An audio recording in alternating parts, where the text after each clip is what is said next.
because it's going to come to full circle today, because a couple years ago I took a workshop from Susan Gerbic. It was called Creating Conversations, right? And I since adapted it to do workshops through Ollie at University of Pacific, which is part of the Osher Lifelong Learning Institute. And we have older learners who may not be as familiar with rational skepticism. So today, though, I'm going to be talking to my fellow skeptics, because a lot of us complain every day about the lack of critical thinking that we encounter. But then a lot of us go on to say things like, I'm not going to bother talking to that person, or I'm not even going to try to talk to those people because I'll never be able to reach them once. And we're right. If we don't try or we don't bother, we're not going to reach anybody, and nothing's going to change. We already know that misinformation and disinformation is a problem. It's nothing new. But now the rate and the range has increased with the rise of social media experts and influencers that actually don't have relevant expertise.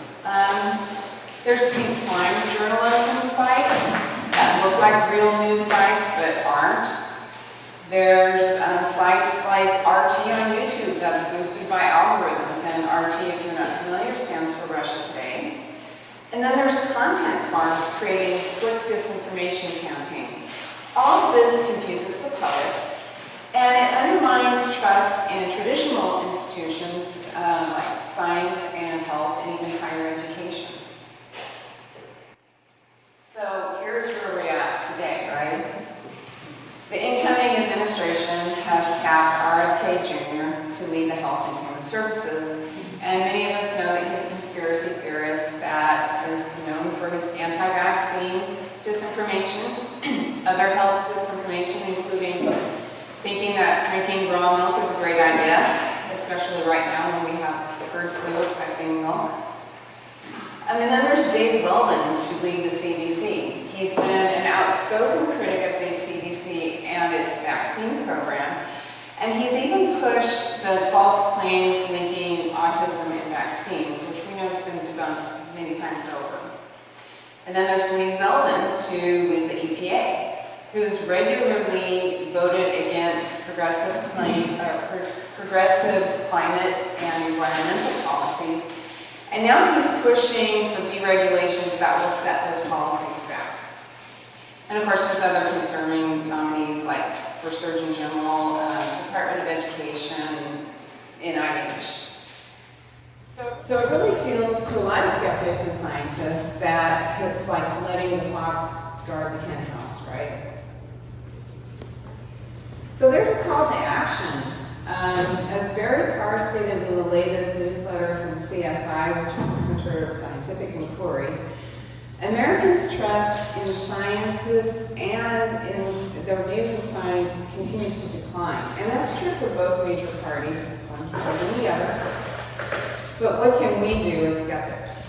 Well, one thing is to use conversational strategies based on research from various experts to talk to our friends and our families who believe misinformation and disinformation. And another is to counter it when we see it online. Now, if you're like me, I don't like to do confrontations and stuff online or even in person, but when I was doing a media literacy panel at Skeptics, and the panelists were Dr. Carl Kruseniski, Melanie Chusa-King, and Erica Matthews, I posed this question because a lot of skeptics are hesitant because they don't want to boost the content of false information. And they all agreed on one thing. If we are advocates for science and reason, we have to call out disinformation when we see it. So various experts like Mick West and Lee McIntyre, David McRaney, and others, they all point to research showing that fact-checking and debunking alone may not be as effective as changing people's minds as having constructive conversations. One example from my own life happened during the pandemic when I received an email from a relative, and she sent me a link to a podcast I had never heard of. So I started listening to it, and it was a brand new hall. So I did respond to my cousin, and I said, I can't even get past the first 2 minutes of this podcast because it's so full of misinformation. So I sent her links to the CDC, the WHO, the Mayo Clinic, Cleveland Clinic, etc. And, what do you think her reply was to me? Misinformation. Well, I'm asking you because she never replied to me. Oh. So this just kind of illustrates what the experts were saying, that, when you just don't pass on people, sometimes you either shut them down or there's pushback. And then for my expertise, or for my experience rather, on the other side of things, I used to be a ghost hunter. And I would have been a skeptic a lot sooner had some skeptics or pseudo-skeptics not insulted me, made fun of me for my beliefs, laughed at me for going to dark places with, blinking machines and stuff. But you know what? I was influenced by former ghost hunters who turned skeptics. They were respectful and even empathetic because they had been in my shoes and they understood where I was coming from. And they got me to start questioning things gently. So I started to question my beliefs in ghosts. Once I started questioning my beliefs in ghosts, I started questioning my beliefs in other things. And so eventually I found myself where? In the skeptic community. Obviously this did not happen overnight, but it shows that it is possible to change lifelong beliefs with the right encouragement and support. So these various sources and different strategies all have a basic similarity. Street epistemology, for example, is a way to help people reflect on why they believe what they do through having civil conversations. Navigating beliefs is a course, actually, how to have rational conversations about contentious topics. But the emphasis is on critical thinking, and it enhances our communication skills, and it contributes not only to personal and intellectual growth, but it encourages curiosity and compassion. And then there's the new Socratic method by Circe, or Kirky, however you want to pronounce it, and that stands for the Cognitive Immunity Research Collaborative. And some of you are familiar with people like Andy Norman, Melanie Chusick-King, and Lee McIntyre, who are part of that collaborative. The goal is to explore differences in outlook and build understanding through civil conversations rather than combative debates, and to seek understanding, not victory. And I want to go back to having civil conversations because I've heard skeptics say the time to be polite is over. Let's not be polite, let's fight back. And I agree with that because polite and civil are two different things. Polite is more superficial, where we just want to be nice and we want everybody to be happy and comfortable. So sometimes when we're polite, we may stay silent or even agree with the other person who's wrong. But civil discussions, we are just being respectful, but we're using reason and not emotion to argue the topic. And that goes back to what Joseph Joubert said. We're looking for progress, not victory. And in truth, we all win when more people are persuaded to think critically.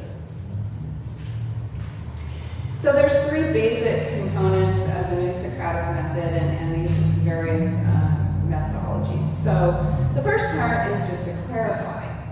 What is your friend actually saying? What is their belief? What is their claim? So you can just ask questions like, well, what do you mean what did you mean by that? Or can you explain that to me? Can you help me understand? The second part is to validate. And you're not validating their claim, you're not validating their belief, you're just validating that you're listening to them and you're understanding their point of view. So you can say things like, oh, I can understand why you would think that, or I think I understand where you're coming from with that. So again, you're not validating their claim, you're validating that you're hearing the person, because we all want to be heard. I mean, that's part of the collaborative effort, is we want our friend to know that we're engaged with them. And then the final part, again, is, the trying to reflect on why people believe what they do. So you're examining, giving them questions like, how can we find out if that's true? And how confident are you X, Y, Z is true? And the confident question is kind of important because then you can gauge how deeply entrenched your friend is in their belief. If your friend's saying, I'm 100% true and you're not going to change my mind and nothing's going to change my mind, you got your work cut out with your friend, right? But if you have a friend that says something like, well, I'm pretty sure, but I'm not 100% sure, I could be wrong, that's a great starting point for a discussion, right? And you could ask more questions and make some progress. Another question is asking, how would you feel if you were wrong? This helps us with the empathy part of the process, and it also makes you understand how your friend may cling to that belief, because just going back to when I was ghost hunter, one little thing, one little link in a big chain of a belief system, once that's threatened, you're scared that that whole chain is going to break apart. So it helps you understand if your friend is really emotionally invested in claim, it might be because it's part of a bigger belief system. So this is a great chart that I like from Thinking is Power. And as skeptics, we want a better way to argue. We want our arguments to be critical thinking arguments. So we want our arguments to be supported by evidence and not just our opinion and not just our feelings. We want them to be based on reason and try to avoid logical fallacies. We want them to be respectful and collaborative, and we want them to use them to have better understanding. And then when we learn to form good arguments or practice good arguments, we all think better. Because we're all flawed, we all have our biases, and we're all prone to making mistakes. And this may be, I know this part has been repeated a lot, but as Richard Feynman says, the first principle is that you cannot fool yourself, and you are the easiest person to fool. And before I engage with someone, I try to remember this. I try to remember that I don't want to just force my opinion on someone. I want to do my homework and really make sure that what I'm asserting is backed by evidence.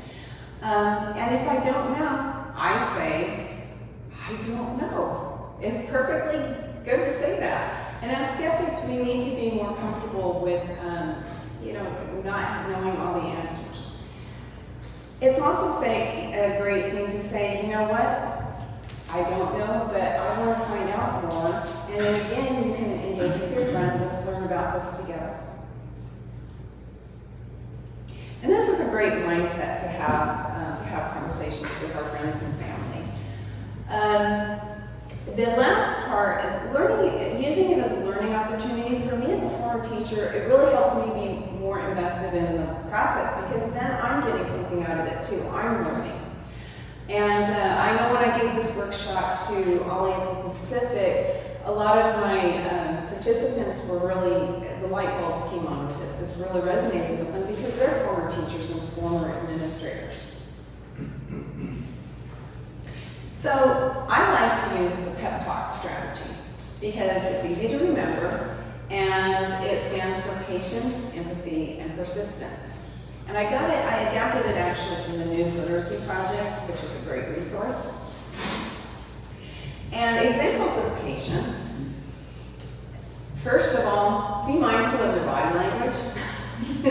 If your friend says something that the moon is made of cheese, and you roll your eyes or shake your head or something like this, you're gonna just turn your friend right off. So try to maintain a neutral composure if you can, and if you can't, apologize quickly. I've done that. Don't just dump facts on people like we mentioned before, and be honestly curious. And you want to be asking clarifying questions so you're really sure what your friend's talking about, so you're not talking two different things. You want to practice attentive listening. So If you're just listening so you can jump in at the first opportunity to say you're wrong and this is why you're wrong, that's not really what we're going for, right? And you actually might miss some important information that you could ask to them for them to expand on later. And resist using jargon. I know Brian Dunning has mentioned this before in his articles. Obviously, if you're in the same field, if you're colleagues or something, that doesn't matter, but understand that your friend may not have the level of expertise that you have in a certain area, and your goal is not to be smart, show how everybody you're smart you are, or to be bright. We want to be effective. So examples of empathy: reserve judgment. So if your friend says something kind of wacky and you just say, well, they're a lost cause and they're an idiot and I'm not even going to try and talk to them, you may not understand without the conversation of, why they're believing what they are. So maybe they aren't a lost cause. Resist making assumptions. One example in my life that happened during the pandemic is there was a guy I know who, when the vaccines for COVID first came out, he said, well, I'm not going to get them. And I knew his political leanings, and so I just kind of wrote him off. I figured, well, he's been listening to Rand Paul and RFK and stuff, so I wrote him off. But the reality was, he has a condition called Monterey, and his doctor said, we don't know how this will affect you. And so they said, don't get it. So then, as more data came in, doctors learned more. There's a higher risk of the virus causing problems with the condition than there is the risk of the vaccine. So this guy did go back and he got the vaccine. So my assumptions were completely wrong. It had nothing to do with his political views. It was because of a medical condition. So we also want to try to find some common ground with our friend.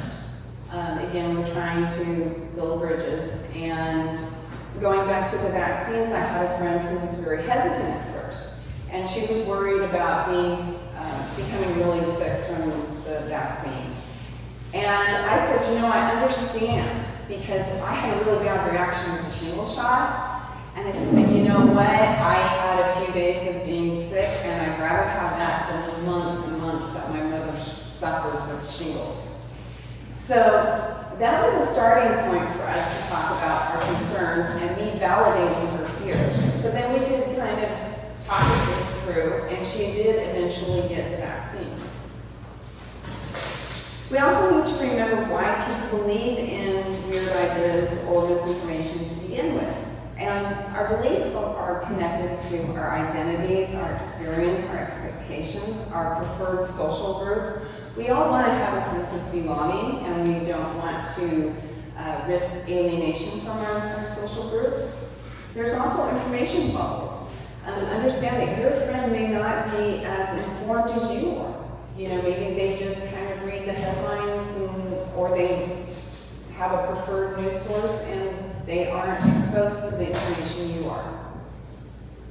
And then there's cultural influences as well to understand. Then there's just how our brains work. When there's not enough information about a situation, our brains try to fill in gaps, and because we're not comfortable with our own answers. So we want to make sense of that information.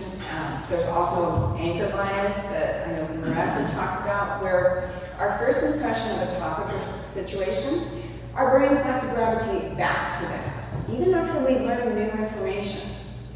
And it's interesting how MRIs have shown that when deeply held beliefs are challenged, the brain had the same response as a physical threat.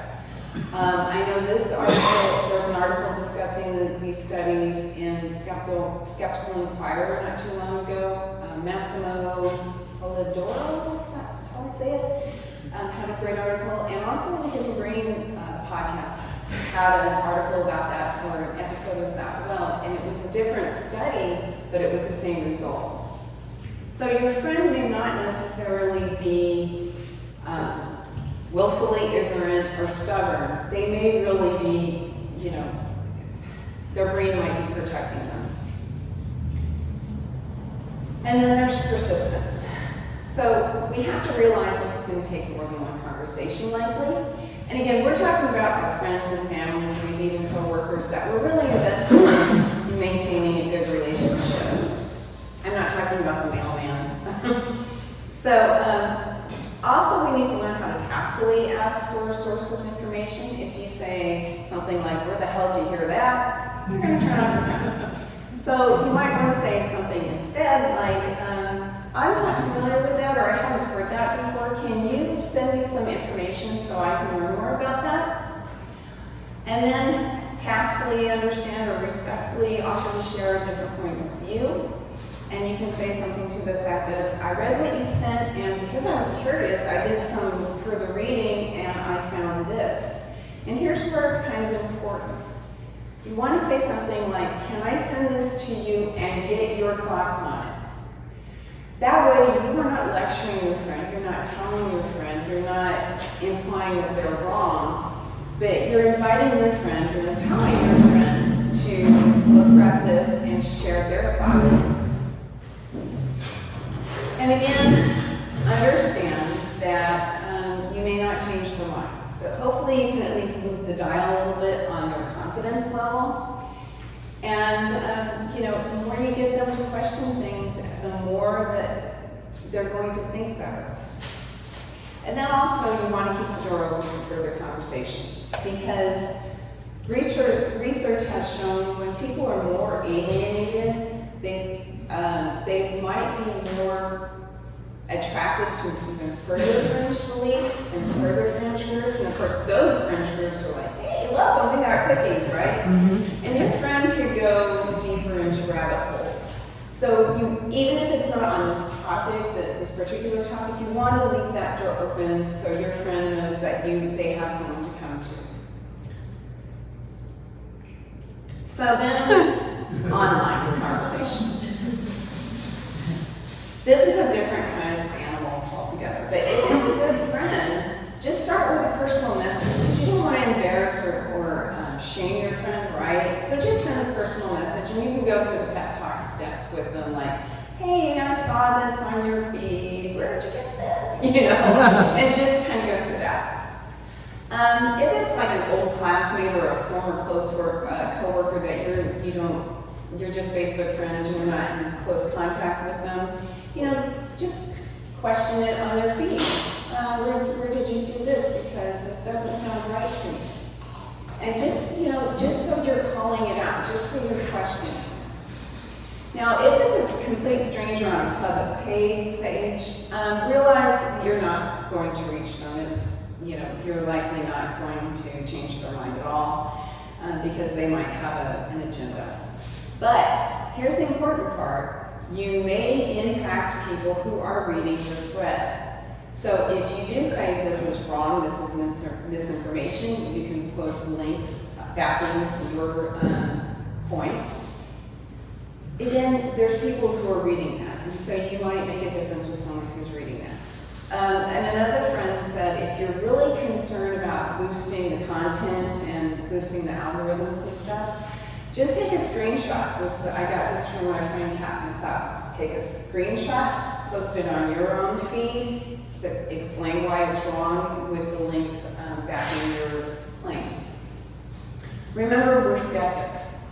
So we want to use reason, and we don't want to get into emotional exchanges. So there's been great books outlining these different strategies.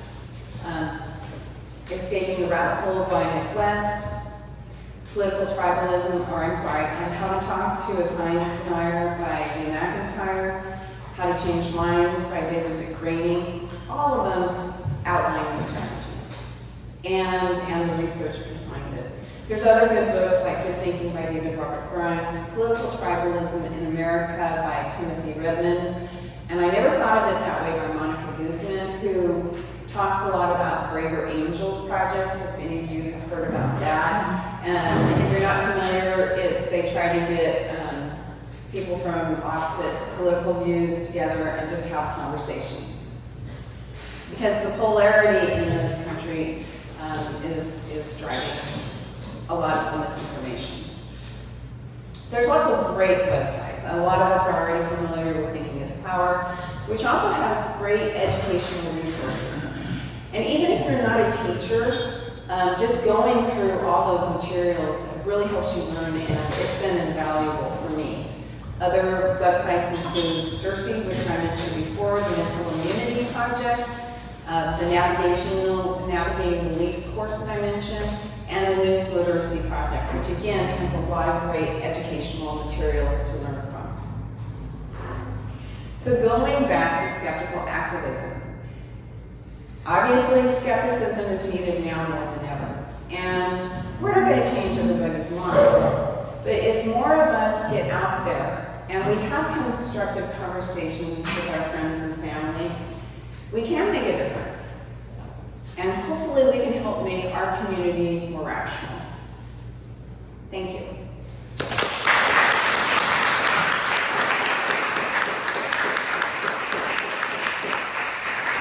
By the way, if you visit my group's website, actionroundtable.com, there are lists of books and websites that I mentioned. So thanks again. Does anybody have questions? I'd like to ask you just to briefly just talk a little bit about Rational Roundtable and what you're doing out there in Lodi. Just a brief. We have coffee. No. Because you're a very, I mean, Lodi isn't where you would think that would be the hotbed of, oh my gosh, let's get everybody together. You're just a couple people, and now you brought a few here. Yeah, we have a few people here, and yay. So, with the help of David Diskin, who's president of California Free Thought Day, and he's also the president of SAFE, which is the Stockton Area Atheists and Freethinkers group.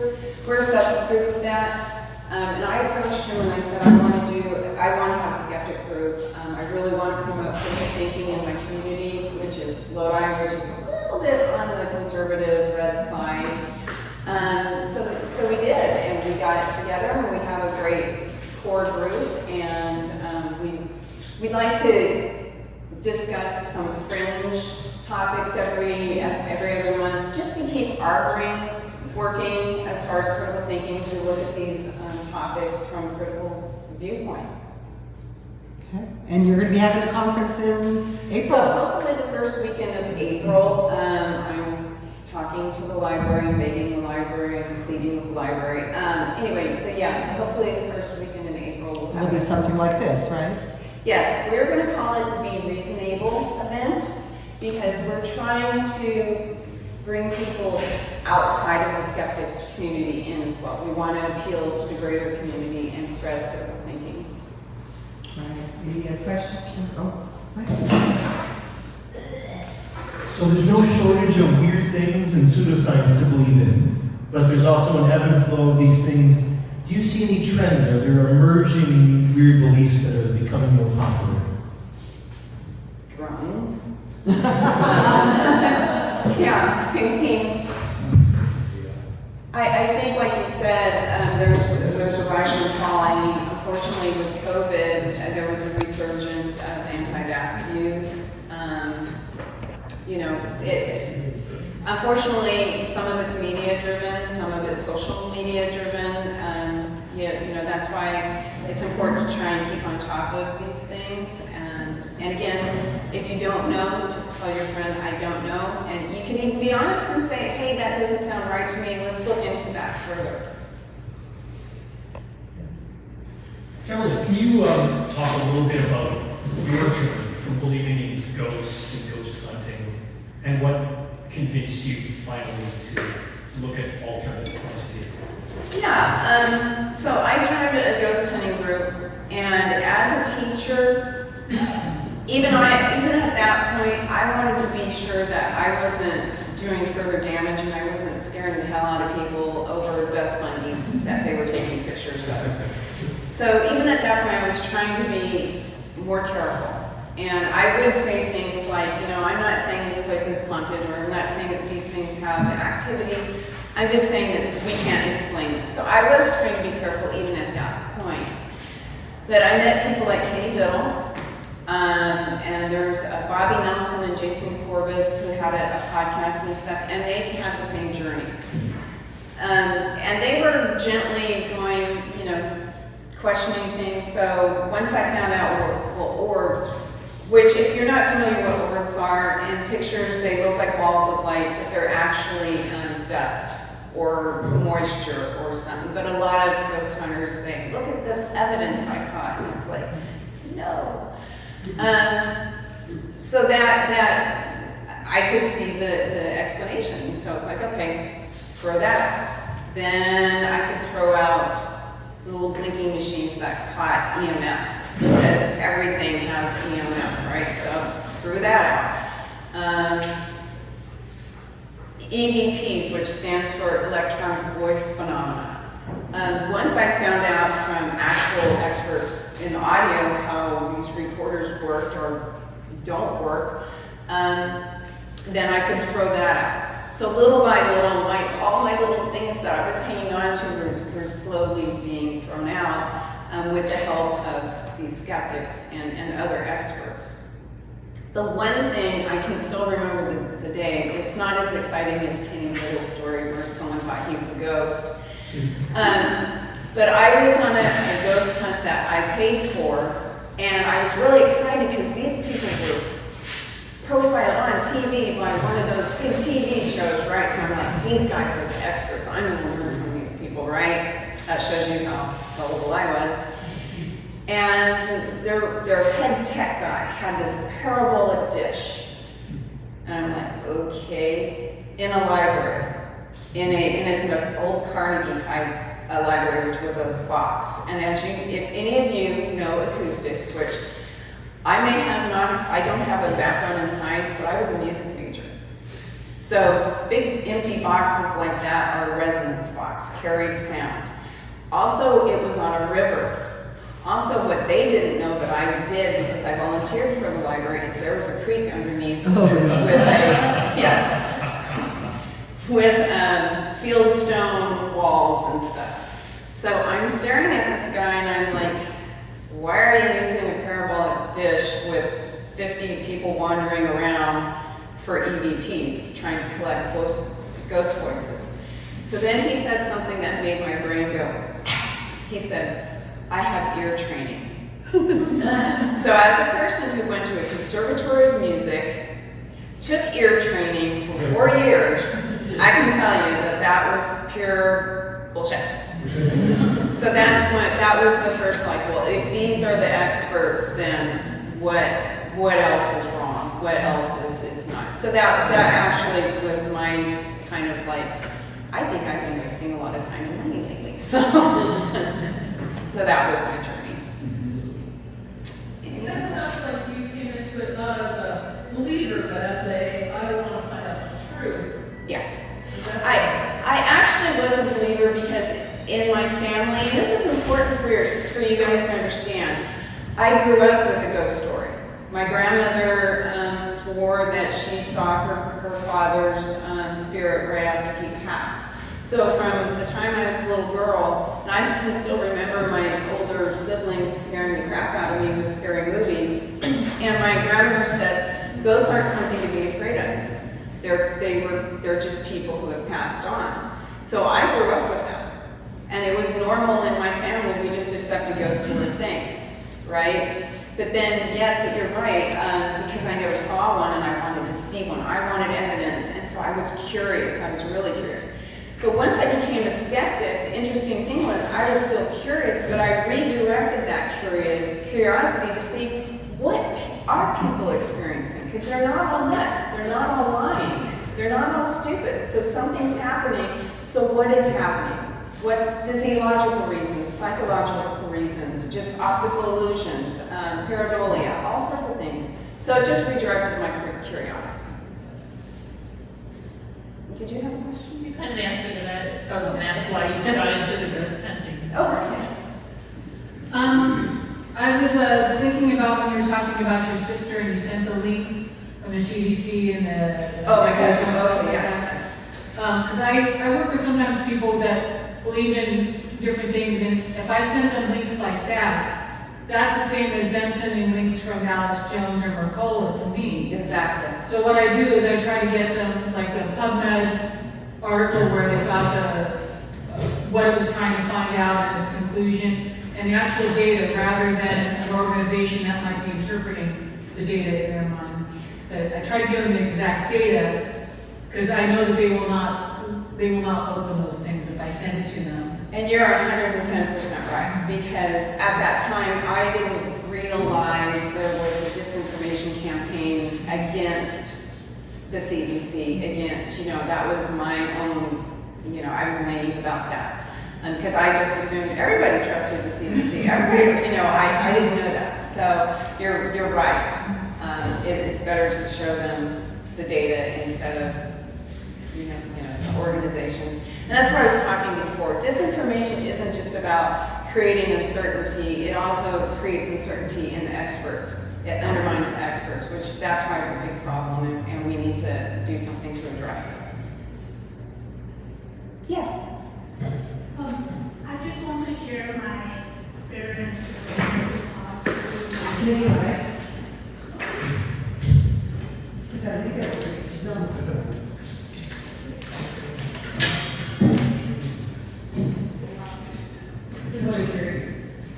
I just want to share my experience in trying to talk to the conservatives. I was very curious. I wanted to know what they were thinking. So I went online, there are different news about different things, and I went to the comment area. And I located this person who had a strong opinion, which I disagree.